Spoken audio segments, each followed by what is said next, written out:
May bigaya na naman ng ayuda sa Batangas. Puro na lang kaya ayuda.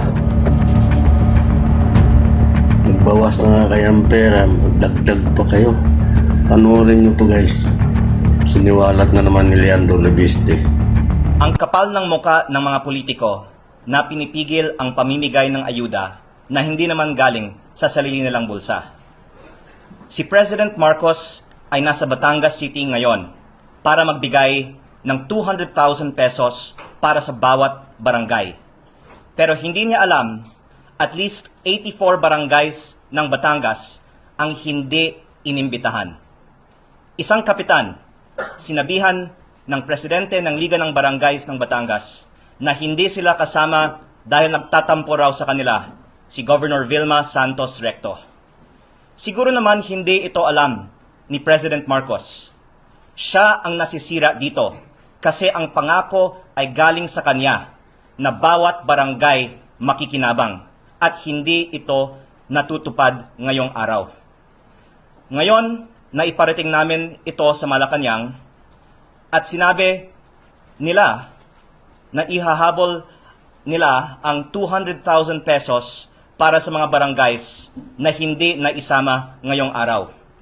Ako po ay buong galang na nananawagan, President Marcos, na ibigay ninyo ngayong araw ang 200,000 pesos sa mga barangays na hindi inimbitahan sa bigayan ng 200,000 pesos ngayong araw at imbestigahan ninyo ang pamimigay ng ayuda na pinangungunahan ng inyong Executive Secretary Ralph Recto.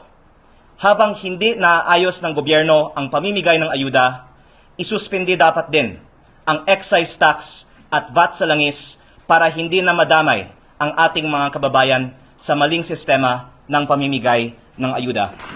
At dahil tayo po ay nasa Kongreso ngayon, ako po ay nag-file din sa Bills and Index ng isang House Resolution respectfully urging the Office of the President to investigate reports on discrimination and possible corruption in the bawat barangay makikinabang, bawat bayan makikinabang, and other ayuda programs, and to ensure transparent, equitable, and efficient release of funds to local government units.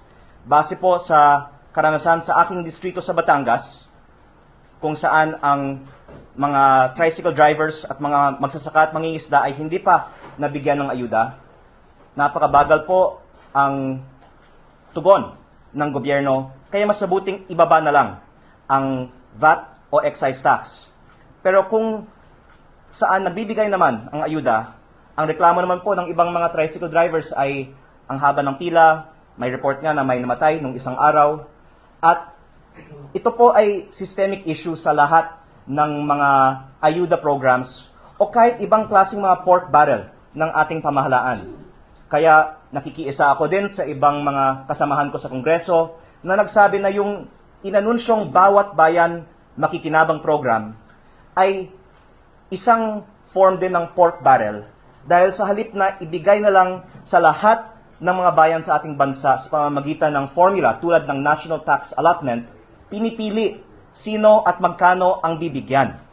Kung lahat man ay bibigyan, baka ang iba inuuna at ang iba ay nabibigyan ng mas malaki.